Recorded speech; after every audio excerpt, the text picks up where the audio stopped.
Hello students, Bisharat பூர்வார்த்த ஸ்டூடெண்ட்ஸுக்கு first பேப்பரில் 7th கொஸ்டினுக்கு டிப்பணி போட்டிருக்கோம். நம்ம போட்டிருக்கோம் தென்னாலிராம் போட்டிருக்கோம், டாக்டர் ரத்தன்லால் சர்மா போட்டிருக்கோம்.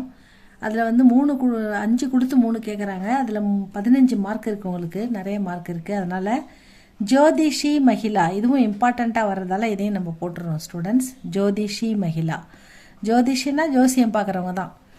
ஜோசியம் பார்க்கும் பெண், குறி சொல்லும் பெண் அப்படின்னு சொல்லலாம். ஜோசியம் பார்க்குறவங்க தான், ஜாதகம் பார்க்குறவங்க, ஜோசியம் பார்க்குறவங்க, கை நீட்டி கை ரேகை பார்க்குறவங்க, இந்த மாதிரி வச்சுக்கலாம்.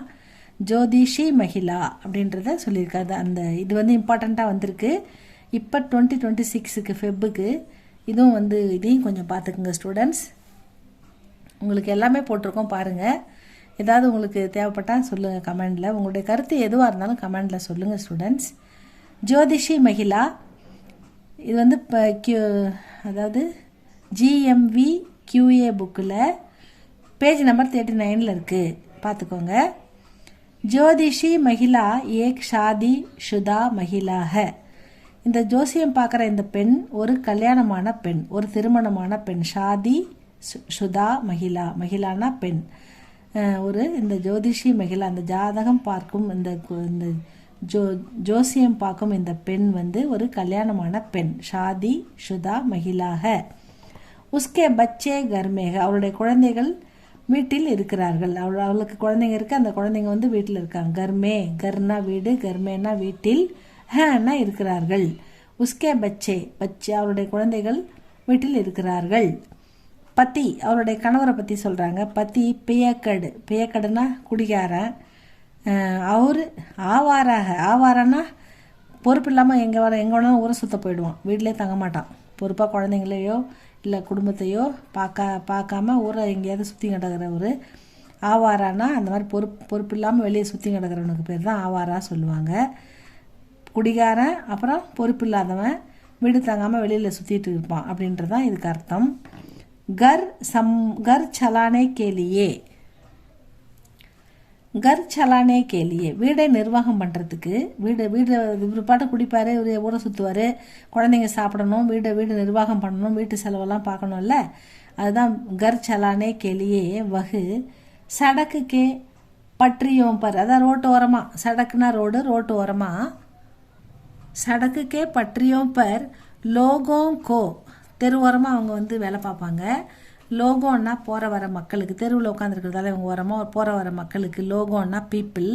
உன்கே பவிஷ்யக்கே பாரமே, அவங்க எதிர்காலத்தை பற்றி பத்தாத்தீக சொல்லுவாங்க. இதான் அவங்க வந்து ஜாதகம் பார்த்து சொல்லுவாங்க, அவங்க எதிர்காலம் எப்படி இருக்கும் அப்படி நமக்கு தெரியல, அந்த மாதிரி சொல்லுவாங்க. லோகோங்கோ உன்கே, அவங்களுடைய பவிஷ்யனா எதிர்காலத்தை பற்றி, ஃப்யூச்சரை பற்றி. பவிஷ்யக்கே பாரேமே பத்தாத்தீக, இதான் அவங்களுடைய வேலை. மகிழாக்கா பதி, இந்த பெண்ணுடைய கணவர். உசுசே, இவங்ககிட்ட இருந்தே பைசே லேக்கர், பணம் எடுத்துக்கிட்டு, இவங்க ஏதாவது கஷ்டப்பட்டு யாருக்காவது குறி சொல்லி ஜாதகம் சொல்லி ஏதோ கொஞ்சம் பணம் கிடைக்குதுன்னு வச்சுக்கோங்க, அதை வச்சுருந்தாங்கன்னா அதையும் இவர் எடுத்து போய்டுறார். உசுசேன்னா அவங்ககிட்ட இருந்து பைசே லேக்கர், பணத்தை எடுத்துக்கிட்டு போய் ஷராபு பீத்தாத்தா, ஷராபுன்னா என்னது, சாராயம் குடிக்கிறாரு. லாட்ரிமே கம்வா தேத்தாத்தா, லாட்ரியில் பணம் கட்டுறாரு. ரேஸ்மே கோடே பர் கர்ச்சு கத்தத்தா, ரேஸில் போய் குதிரை மேலே பணம் கட்டி செலவு பண்ணுறாரு. இவ்வளவு அநியாயம் பண்ணுறாரு இவர். இது ஒன்று கூட நியாயமான செயல் கிடையாது இல்லையா? அதுவும் இவர் சம்பாதிக்கவும் இல்லை.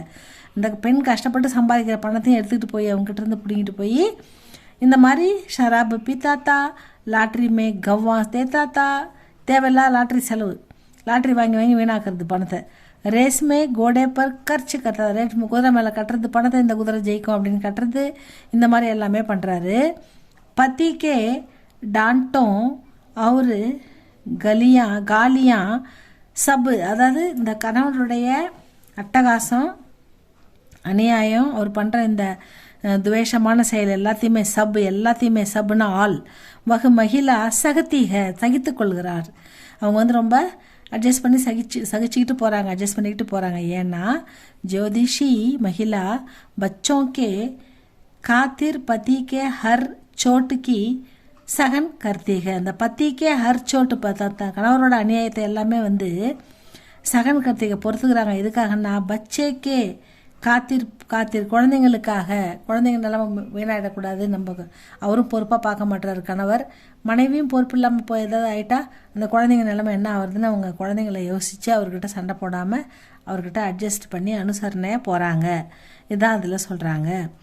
ஜோதிஷி மகிழா और ग्राहकों के बीच में, கிராஹக்குன்னா அவங்கக்கிட்ட வர கஸ்டமர்ஸ், அவங்ககிட்ட ஜாதகம் எனக்கு எப்படி இருக்குது, இன்றைக்கி எப்படி இருக்குது, நாளைக்கு எப்படி இருக்கும், நான் இங்கே போவேன், இது எனக்கு கிடைக்குமா, அப்படிலாம் ஏதாவது கேட்குறாங்கன்னா பாஸ் ஆகணும், இல்லை எனக்கு வேலை கிடைக்குமா, ஏதோ கேட்குறாங்கன்னு வச்சுக்கோங்க. இந்த மாதிரி கிராஹக்குன்னா அவங்கக்கிட்ட வந்து ஜோசியம் பார்க்குற கஸ்டமர்ஸ் தான் கிராஹக்கு.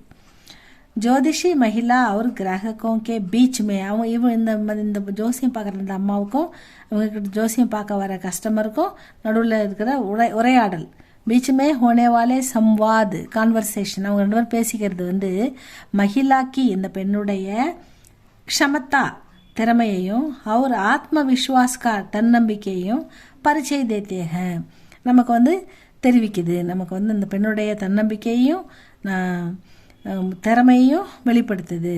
அவங்க கஸ்டமர் கூட பேசிக்கும்போது இது நமக்கு வெளிப்படுது.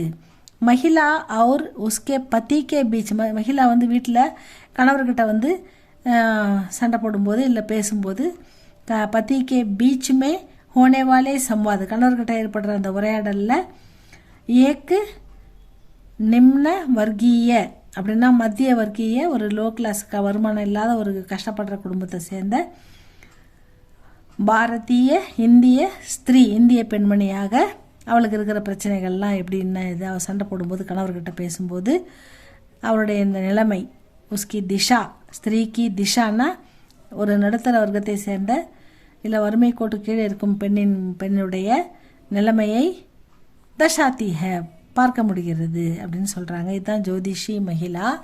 இது கொஞ்சம் ஈஸியாக தான் இருக்குது ஸ்டூடெண்ட்ஸ். இதை நீங்கள் படித்து பாருங்கள், எழுதி பாருங்கள். இது உங்களுக்கு இம்பார்ட்டண்ட்டில் வந்திருக்கிறதால இதை நான் போட்டிருக்கேன். இதை நீங்கள் படிச்சுக்கோங்க. 3 எழுதணும் 15 மார்க்குன்றதில் இது ஈஸியாக தான் இருக்குது, நீங்கள் எழுதலாம் ஸ்டூடெண்ட்ஸ். இது உங்களுக்கு பிடிச்சிருந்தா லைக் பண்ணுங்கள், சப்ஸ்கிரைப் பண்ணுங்கள் ஸ்டூடெண்ட்ஸ். தேங்க்யூ ஃபார் வாட்சிங்.